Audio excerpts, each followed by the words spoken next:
السلام عليكم. كنتمنى تكونوا بخير وعلى خير، احوالكم طيبه ان شاء الله.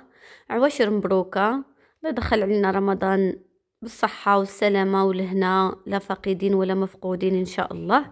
اليوم غادي نحضر معكم العسل اللي غادي نحضروا به معسلات رمضان بجميع التفاصيل. واحد العسل كيجي لذيذ بزاف، كيجي بنين وكيلصق في المعسلات ديالنا، وكيبقى واحد اللمعه فيه غزاله في المعسلات. فخليكم مع المقادير وطريقه التحضير. بالنسبه للمقادير اللي غادي نحتاجه لهذا العسل، فانا حضرته بالقالب.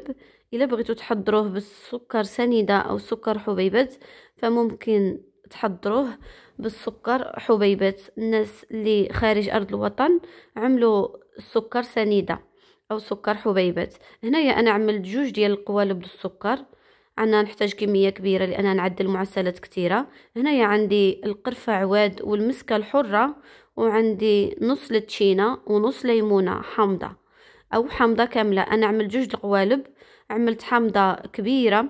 غادي ناخذ واحد الطنجره، غادي نعمل فيها القوالب ديال السكر بجوج بيهم، وغادي نخوي عليهم جوج ليطرو ديال الماء.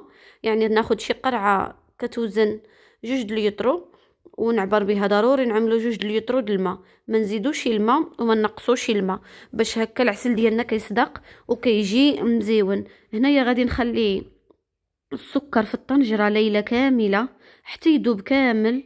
كيذوب هنا النتيجه كتكون احسن الا خليتوه يبات. ما تزربوش عليه وتعملوه ديك الساعه يطيب، خليوه يبات باش كيجي مزيون وكيجي النتيجه ديالو زوينه. هنايا من بعد ما بات ليله كامله غادي ناخذ كوكوت او طنجره الضغط، غادي نعمل فيها داك السكر والماء اللي خليتهم باتوا، وغادي نضيف عليهم نص الليمونه او نص د التشينه اللي قطعتها على هذا الشكل هذا الى شرائح.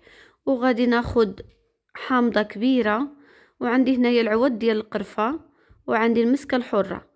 عملت هنايا القرفه والمسكه الحره على السكر والماء اللي خليتهم باتوا.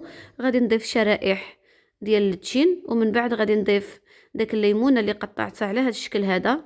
باش هنايا كنقطعوهم على هذا الشكل هذا باش كنعرفوا العسل ديالنا واش طايب او لا ما طايبش. وبالنسبه لهذا التشين فكيعطي لهذا العسل واحد المذاق غزال، كيجي لذيذ بزاف بزاف.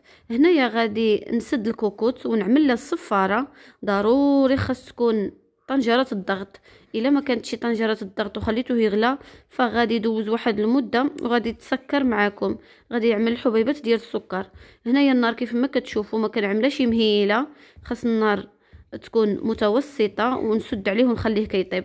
هنايا من بعد ما كنشوف ديك الرغوه او داك الكشكوشه عملت اللون ذهبي على هذا الشكل هذا، والحامض والتشي نرجعوا لنا على هذا الشكل هذا معسلين، غادي نعرف العسل ديالي هنايا طايب.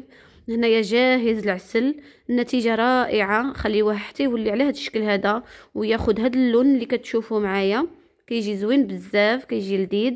وكيكون هذا هو الشكل النهائي ديال وصفتنا اليوم. نتمنى الوصفه تنال الاعجاب ديالكم في وصفه اخرى ان شاء الله.